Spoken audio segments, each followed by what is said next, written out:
नमस्कार मैत्रिणींनो, happy Bailey फूड्समध्ये आपणा सर्वांचे स्वागत आहे। छान पाऊस पडत आहे बाहेर आणि काहीतरी असं छान इच्छा होते की तळलेलं काहीतरी खावंसं वाटतं।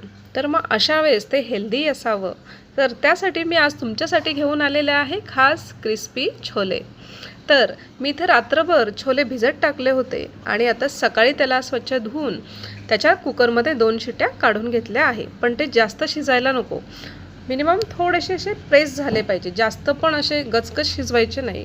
तर या टाईप थोडंसं शिजवून घ्यायचं त्यांना। आणि आता त्याचा जो स्टॉक निघालेला आहे, छोले शिजवल्याचं जे पाणी होतं ते मी इथं साईडला काढून घेतलं आहे। त्याचं तुम्ही छान सूपही बनवून पिऊ शकतात। त्या छोल्याच्या शिजवलेल्या पाण्यामध्ये त्याचा आपण सूपही छान करू शकतो। तर त्याच्यासाठी थोडंसं कॉर्नफ्लॉवर घ्यायचं थोड्याशा पाण्यात आणि मिक्स करायचं आणि ते पाणी याच्यात टाकून छान शिजवून घ्यायचं आणि त्याच्यामध्ये थोडंसं ब्लॅक पेपर घालायचं, ऑरिगॅनो आणि थोडंसं चिली फ्लेक्स घालून खूप छान गरम गरम पावसामध्ये हे सूप तुम्ही घेऊ शकतात। म्हणजे हेही वाया जात नाही आणि खूप हेल्दी आहे, खूप प्रोटीन्सयुक्त आहे। आणि आता हे बॉईल केलेले छोले आहेत, बॉईल करताना मीठ घालायचं मात्र, म्हणजे ते एक छान चव लागते, त्याला आतपर्यंत मीठ जातं। आणि आता हा पनीर टिक्का मसाला आहे, हे मिनिमम 4 ते 5 चमचे इथं टाकायचं याच्यामध्ये आणि मिक्स करायचं। जर बाइंडिंग व्यवस्थित होत नसेल तर हा जो शिजवलेलं जे पाणी आहे, छोले शिजवलेलं जे पाणी आहे ते थोडंसं 2-3 चमचे त्याच्यामध्ये टाकायचं, 2-3 टेबलस्पून त्याच्यात टाकायचं आणि त्याला छान मिक्स करून घ्यायचं आहे। हा पनीर टिक्का मसाला इझिली मार्केटमध्ये मिळतो, पण आता तुमच्याकडे नसेल तर मग काय करायचं, घरात प्रत्येकाचं कॉर्नफ्लॉवर असतंच। तर त्याच्यामध्ये थोडंसं तुम्ही मीठ टाकायचं, मसाला टाकायचा आहे, तुम्हाला जे आवडतील ते स्पाइसेस त्याच्यामध्ये तुम्ही टाकू शकतात आणि फूड कलर पण थोडा टाका, म्हणजे बाहेरच्यासारखं थोडंसं फिलिंग येतं। पण आता ह्या पनीर टिक्क्या मसाल्यामध्ये ऑलरेडी सगळं मिक्स केलेलं आहे, त्याच्यामुळे याच्यात काही टाकायची गरज नाही। तर मी याच्यावर सगळं लिहिलेलं होतं, ते इन्ग्रेडियंट वाचलेले आहेत। तर तुम्हाला जे मी सांगितलं, फक्त कॉर्नफ्लॉवर, मीठ आणि तुम्हाला आवडतील ते थोडेसे स्पाइसेस तुम्ही याच्यात टाका आणि सगळीकडे छान स्प्रेड करून घ्यायचं आहे, सगळं लावून घ्यायचं आहे। आणि आता छान त्याला चिपकण्यासाठी आपण जे बॉईल केलेलं छोलेचं जे पाणी होतं बॉईल केलेलं, ते याला 2-3 टेबलस्पून टाकायचं आहे आणि छान व्यवस्थित सगळीकडे मिक्स करून घ्यायचं आहे। साधारण मला 3 ते 4 टेबलस्पून मी पाणी इथं वापर केलेला आहे आणि खूप छान त्याला बाइंडिंग होईपर्यंत मस्त व्यवस्थित मिक्स करायचं आहे। आता छान मिक्स करून झालेलं आहे आणि एकीकडे कढई ठेवलेली आहे आणि आता छोले फ्राय करूयात। तेल तापलेलं आहे, छोले टाकूया। गॅसचा फ्लेम मोठाच ठेवायचा थोडा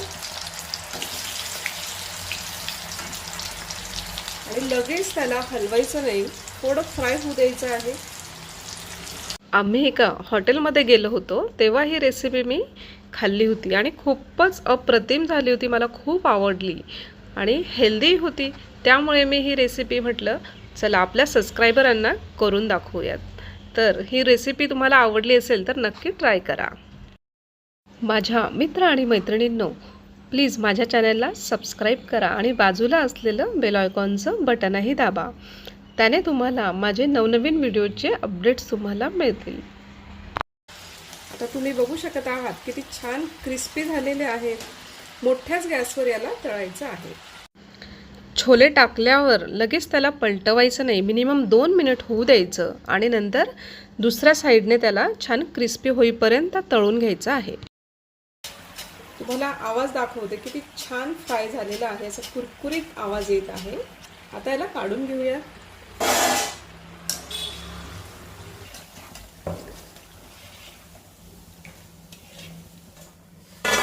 आणि आता तुम्ही बघू शकत आहात किती क्रिस्पी झालेले आहेत, छान आवाज येत आहे। आता हे सर्व तळून घेणार आहे मी, तेल छान तापू द्यायचं पुन्हा आणि मगच त्याच्यामध्ये टाकायचं आहे। आता मी तुम्हाला फ्रोझन क्रिस्पी छोले कसे स्टोअर करून ठेवायचं हे सांगणार आहे आणि झटपट कसे होतील ते तुम्हाला सांगणार आहे.